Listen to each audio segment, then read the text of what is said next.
নমস্কার সকলকে, আমি মৌলমী। আমার চ্যানেলে সকলকে জানাই আন্তরিকভাবে স্বাগত। গতিময় জীবনের ঘটে যাওয়া কিছু ঘটনার সাথে সামঞ্জস্য রেখেই আজকের এই লেখা।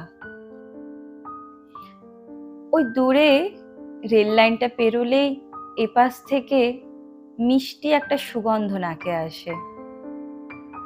রেল লাইনের ঠিক ওপাশেই একটা চাঁপা ফুলের গাছ, তারই মিষ্টি সুগন্ধ মনটাকে চঞ্চল করে তোলে। মন চায় ওই গাছটার তলায় যেতে, একটু গন্ধটা উপভোগ করতে।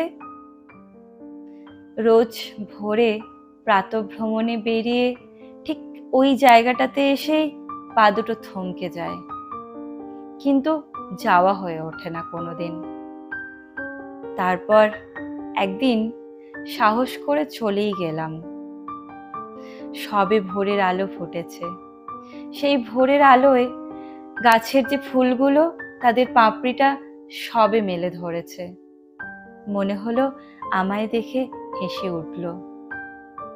আমারও মনটা খুশিতে আনন্দে ভরে উঠল। মনে হলো কোনো এক ইচ্ছে পূরণ হলো।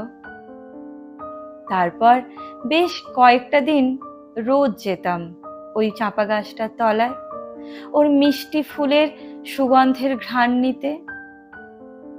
বেশ ভালো লাগা জন্মে গেছিল ভোরের ওই সময়টুকুর প্রতি। এরপর আস্তে আস্তে ওই সুগন্ধটাই একঘেয়ে লাগতে লাগলো। মন ভালো করা অনুভূতিটা আস্তে আস্তে হারিয়ে যেতে থাকলো। ইচ্ছে হতো না আর ওই গাছটার তলায় যেতে। পা দুটো আর থমকে যেত না রেল লাইনের ধারে গিয়ে। সবকিছু কেমন যেন বোকা বোকা মনে হতে থাকলো।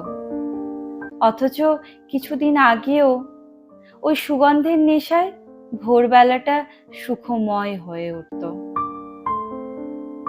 বড়ই অদ্ভুত মানুষের মন, না? অস্থির আর এই পরিবর্তনশীল মন নিয়েই আজ এখানে তো কাল ওখানে ঘুরে বেড়াচ্ছি আমরা, ওই মনটাকেই ভালো রাখার উদ্দেশ্য নিয়ে। ধন্যবাদ সকলকে।